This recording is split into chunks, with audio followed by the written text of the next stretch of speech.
some of these guys down.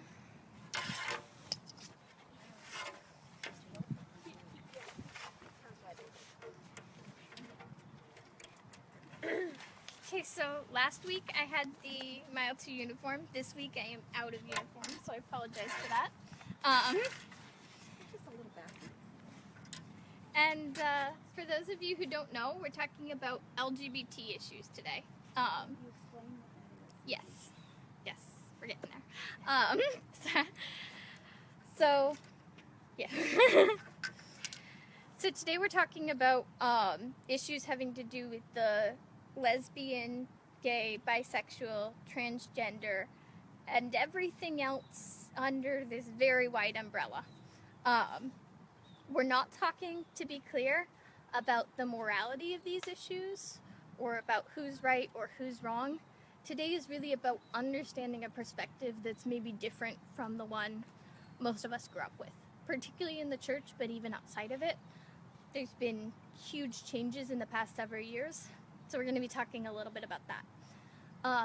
I have, for anybody who's interested, or my mom has, a glossary of terms that I have modified, talking about all these different issues, and some terms that may be considered offensive, that maybe once weren't. So if you're interested in that at all, we have a lot of glossaries. But basically, I'm going to try and take this slow, and if anybody has any questions, just shout them out as we're going. Okay, so LGBT, that's what we're going to be referring to it for the purposes of this. Lesbian is that L, that's a woman who's attracted to a woman. Gay is a man who's attracted to a man.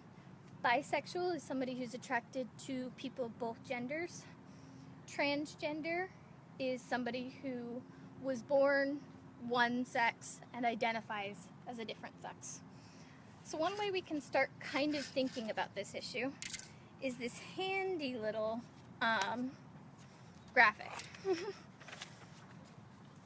So this is the genderbread person. It's very cute. I like it a lot. But it's a way to start thinking about this as your gender identity is kind of related to what goes on in your brain. That's, do you identify yourself as a man, kind of on this side of the spectrum? Do you identify yourself as a woman on the other side of the spectrum? Or do you see yourself as somewhere in between? Maybe sometimes man, sometimes woman, both, neither would be anywhere on here. Over here we have gender expression. That's looking at how do you express yourself? How do you show the world what gender you are? How do you show what you feel? Do you express yourself in a very feminine way? Do you express yourself in a very masculine way? Or is it kind of in an androgynous way, somewhere in the middle? And again, that's kind of a spectrum. You can be anywhere across that line. Biological sex. This one's kind of over here. Were you at birth female? Were you at birth male? Or are you in a range known as intersex? And intersex, for those of you who don't know, is when you're born with either ambiguous genitalia or a chromosomal combination like XXY, where it's not completely clear what gender you are at birth, or through blood tests. And there's kind of a wide range of ways that can manifest. But, so again, are you biologically female, biologically male, or are you somewhere in between, biologically speaking? And then over here we've got this cute little heart, and that's sexual orientation. Who are you sexually or romantically attracted to? Are you attracted to women? Are you attracted to men? Are you maybe bisexual, where you're attracted to people of all genders? So as an example, for me, I would say in terms of gender identity, I'm pretty far over here. I pretty much identify as a woman. In terms of gender expression, it's a little bit more complicated for me. I think I'm a little bit towards the feminine side, but somewhere in between feminine and androgynous. That's how I express myself. Sometimes I feel more comfortable in men's clothes. Sometimes I wear guys' shirts or ties. Sometimes I express myself and feel comfortable with an expression that's more typically masculine. Biological sex, I file under female. Sexual orientation is where this one gets tricky, because I don't fit anywhere on this continuum. I identify as asexual, which means that I'm not sexually or romantically, it's more complicated than that, but the Cliff Notes version is that I'm not sexually attracted to anyone. I don't really feel sexual attraction. I can look at somebody and think that's a nice looking person, but it's not that much different from a nice looking tree or a nice looking table. It's just, that's nice to look at. And so for me, like a nun would have, somebody that would have that kind of calling. good question. So Karen was asking, if anybody on the video couldn't hear, is that like what a nun would have? Typically speaking, there's a difference between asexual and celibacy. Celibacy is what you tend to see, not always, but you tend to see in things like nuns and monks. That's where somebody disavows any kind of sexual interactions. That's saying, I am not going to be having any sexual relations, but that doesn't mean they don't feel any sexual attraction. That just means that they're choosing to not pursue that sexual attraction. Whereas asexuality is more of an issue of, I don't have that attraction at all. It's not so much a, this is what I'm choosing to do with my life. It's just a little bit more, this is how I am. It's not there. It's a really good question. Thank you. So kind of the point I'm trying to get at with this is that this might seem really, really broad. It might seem like a huge continuum. There are ways in which it doesn't encompass everything. Because when it comes to sexual attraction, I don't exactly fit anywhere on this scale. I'm maybe like way over here. I'm not in that scale. And there are other people out there with other identities that we're not really going to get into too much, but who don't fit anywhere on here. But it's just a way to start thinking about things a little bit more as a spectrum. So why are we talking about this issue at all? This is an issue that's been avoided a lot in the church in general, and in this church in particular. We haven't gotten into this too much for a lot of reasons, and I think we have very varied views on this. Personally, probably not a huge shock, I'm very pro-LGBT. But the purpose of this study isn't to make an argument for legislation or to make an argument for morality. The purpose of this study is to start to understand other people's perspective and to a lot of people. And if we want to have a positive impact on our culture, we need to start understanding what other people are going through and start responding in a way that's appropriate to that.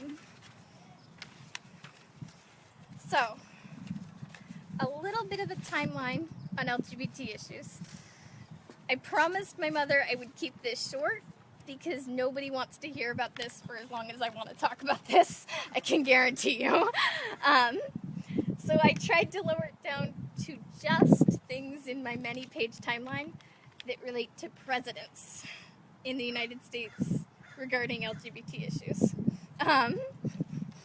So just looking at how presidents have responded, in 1953, President Dwight Eisenhower signed Executive Order 10450, banning homosexuals from working for the federal government or any of its private contractors. The order lists homosexuals as security risks alongside alcoholics and neurotics. So, 1953, they're seen as, people who are LGBT are seen as security risks. They can't work in the government. It's not safe. Skipping forward to the next president. I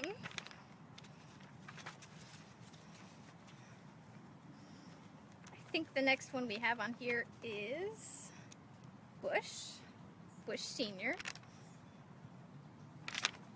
Yes, Bush Sr. 1990, President George W. Bush. Oh, sorry, I skipped one. President Reagan. So in 1981, it's our first reported case of AIDS. At first, when we discovered AIDS, it was known as GRID, Gay-Related Immune Deficiency Disorder. When people started to realize that it wasn't just a disease that could be found in the gay community, the name got changed to AIDS. But it was very taboo to talk about. And although the first case of AIDS had been reported in 1981, it wasn't until the end of his pregnancy that Reagan spoke publicly. Presidency that Reagan spoke publicly about the AIDS epidemic. That's a whole nother issue that we're not getting into. We're keeping things simple today. President George Bush Sr. signed the Ryan White Care Act, which was the first federally funded program for people living with AIDS. And it had to do with Ryan White, who was a teenager in Indiana, who had contracted AIDS in 1984 through a tainted blood transfusion. And he was barred from attending school because of his HIV positive status and became a well-known activist for AIDS research and anti-discrimination. So President George Bush had signed that act to give federal funding to people with AIDS. President Clinton, 1996, the year my little brother was born, President Clinton signed the Defense of Marriage Act into law. That law defined marriage as a legal union between one man and one woman. And it said that no state was required to recognize same-sex marriage from out of state. Skipping forward to our next president-related issue. In 2009, President Obama signed a presidential memorandum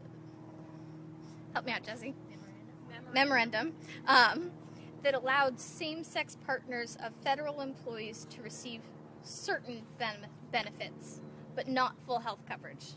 So if you were a federal employee and in a same-sex partnership, your partner could get some, though not all, health coverage. Somewhere between that statement and 1954, we now employ huge things happen. Yes. And as most of you should hopefully know, 2015, June 26, gay marriage became legal in all 50 states. So that's just the bare bones of this timeline. And basically, where I'm trying to get with this is that in the past few years, huge things have changed. In the past few decades, it's a completely different attitude from where it was before. And throughout our history in the United States, there has been, up until very recently, the assumption that attraction to somebody of the same sex, let alone any of the other issues in the LGBT umbrella, but just attraction to somebody of the same sex as you are, it's abnormal, it's wrong, it's dangerous, it's a security risk. And just in the past couple of decades, that idea has started to change, but the structures that we built in this nation have been built on that assumption. So as that assumption's starting to change, there's huge growing pains in the way people think about this, in the way people talk about this, and in the way we handle things like even our paperwork. Like, if you look at most forms, I'm sure,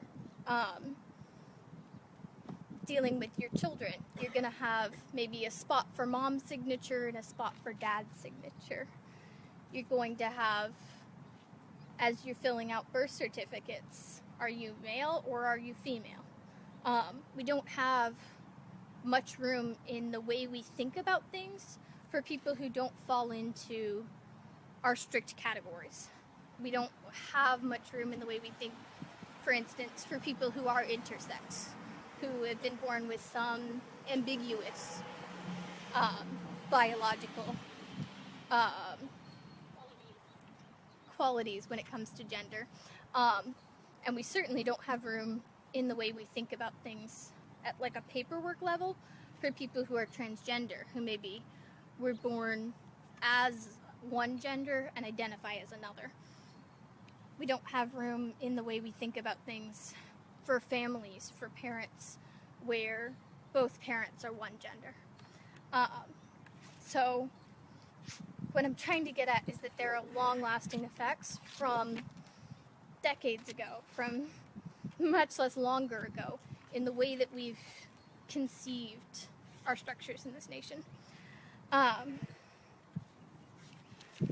So now, if I haven't totally bored everybody to death, I'm going to bring out statistics and completely bore you all to death. And I'm going to try and keep this relatively brief. But just looking at what it's like to be somebody who is LGBT in this country, to be somebody who doesn't quite fit into what we would consider norm, to be somebody who maybe doesn't feel attraction to the opposite gender, or doesn't feel like they belong in the gender they were born in, or were born in a gender that doesn't fit with the way we conceive male and female. All these statistics are within the last few years, and I tried to do my research to make sure they're all really reliable. Looking at LGBT youth, 42% of LGBT youth reported having been bullied or harassed online, compared to 15% of non-LGBT youth. 27% of LGBT youth had been bullied via text message, compared to 13% of non-LGBT youth. So looking at, for those of you who are parents, imagining your kids receiving a text message bullying them, receiving not just an anonymous online message, but something sent directly to their phone, saying things against them. I would reckon that would be pretty scary. I would reckon there would be a certain amount of protectiveness and a certain amount of fear to see that kind of direct attack.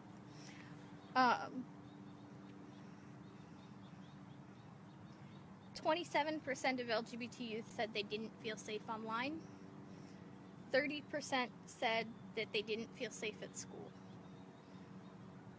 29% said they didn't feel safe traveling to and from school. 20% of LGBT college students said that they feared for their physical safety due to their gender identity or their perceived gender orientation. So because of how they identified themselves in their gender, or because of who they were attracted to, they were worried that they would be physically attacked on their college campus. And this is within the last few years. In the largest study of people who are transgender to date, and transgender is somebody who was born one gender but identifies as another,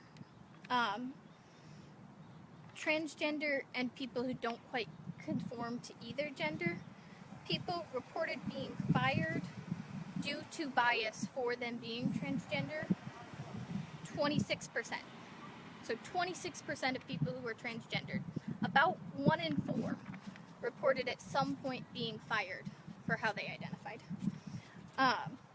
78% reported being harassed. 35% reported being physically assaulted at school.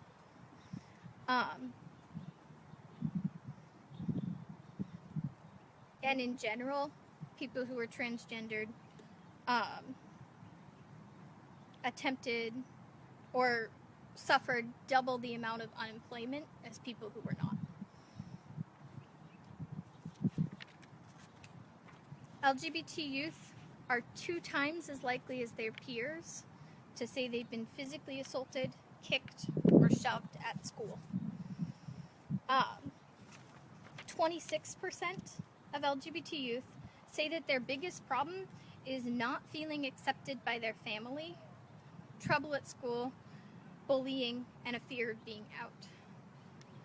To compare that, 22% of people who weren't LGBT said that their biggest problems were troubles with class, exams, or grades.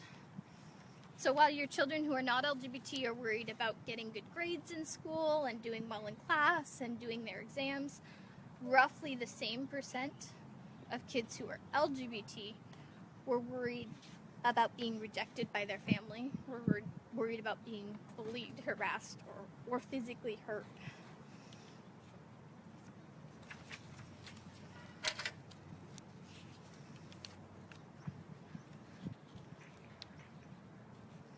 And finally, we have studies that indicate that between 25 to 15% of homeless youth are LGBT. How much? Between 25 and 50% of homeless youth are LGBT. And a lot of this has to do with LGBT youth being rejected from their families or feeling rejected from their families. LGBT people, especially youth, make up way more of the homeless population of kids in juvie and kids in the foster system than they should compared to their peers.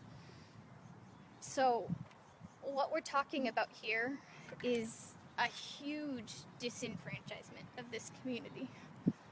And these people are going through struggles that, in general, this issue, regardless of where we stand on this issue in terms of morality, if we think it's right, if we think it's wrong, I think all of us can agree, at least, that we think kids, young adults, older adults should not have to fear for their safety.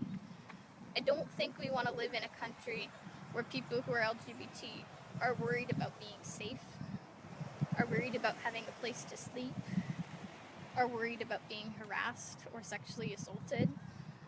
And right now, the landscape that we're living in, that's still a huge worry.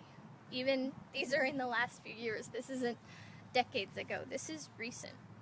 This is a huge, huge issue. And I think we as a church are pretty committed to trying to make the world around us a better place, to trying to improve our communities. And I would like to put forward the idea that purposely reaching out to help the LGBT community is a good start for us to have. A couple more statistics that are staggering, but a little bit more encouraging.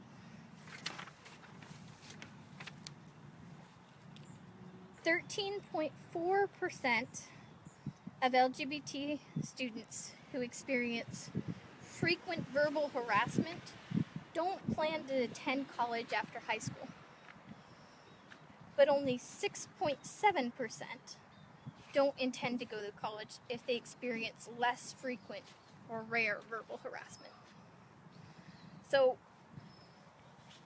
if you're being harassed verbally and you're an LGBT student, you're about twice as likely to not want to go to college as if you are an LGBT student who is not being verbally harassed. For people who are transgender, who reported that they had stopped speaking to their families or spending time with them after coming out as transgender, 57% had tried to end their life. Over half. For people who are transgender whose family relationships had remained strong after they came out, that rate drops down to 33%. 33% is still way too high, but it's a hell of a lot better than 57%. Just by having that strong family connection, just by feeling accepted by their families, suicide rates plummet in people who are transgender. And that's not even looking at what kind of harassment they have at school, what kind of harassment they have at work, what kind of harassment they have anywhere. Just by having their family be supportive, by feeling like they are still close to their family, they can talk to their family, those suicide rates from 57% to 33%, that's huge. And with LGBT youth, just by feeling that they're not being frequently verbally harassed, their plans to attend college go way up. These statistics are not set in stone. These statistics are really depressing, but they can change. And they change by giving support. They change when people feel like they are loved, when people feel like people are standing up for them. And we can do something to change the landscape in this country when it comes to people who are LGBT. These people, regardless of what you think about this issue, are going through struggles that I think we can agree they shouldn't have to. And we need to be doing more than just not treating them any different. We need to be doing more than just not actively working against them. We need to be actively working for them and with them. We need to be actively supporting and loving. Because these statistics can and should change. It doesn't have to be like this. We can make the world better, and one way we can do this as a community is by helping people who are LGBT and helping people who aren't LGBT understand why this is an important issue. So that's kind of what I had to say on this issue. To take just a couple more minutes of your time, I talked with a lot of people in the last few weeks about what would you like a group of Christians who are mostly in their 40s and 50s with some variants, what would you like them to know about you? What would you like them to know about LGBT issues? By far, the biggest response that I got surprised me a little bit because it seemed simple. It seemed almost like what I would have expected to hear 10, 15 years ago. But they said that this isn't a choice. I'm not choosing to do this. This is just how I am. And some of them even said that this isn't a choice because if it was, I would not choose this. This isn't a choice because I would not choose to have my life this much harder. This isn't a choice because I would not choose to be rejected. Don't worry about it. Good enough. They said that this was not something that they would have chosen for themselves because this is a harder path. Some other responses that I got was that somebody really wanted to say that the LGBT community is a very open community, that most communities are brought together because they're the same, but the LGBT community, it's a lot of opposites. You have people who are there because they feel like they don't belong in the gender that they were born in. You have people who are attracted to women, people who are attracted to men, people who are attracted to everybody or aren't attracted to anybody. But even though it's an incredibly diverse group, that they feel like they're all kind of in the same boat together. That they all are not exactly understood, not exactly accepted. So they accept each other, even when they want opposite things. So that's what one person really wanted to get across. Another person wanted to get across, just please don't judge me. Just please don't judge me. They said, I think the Bible says something about not judging and not being unkind. Just please don't judge me.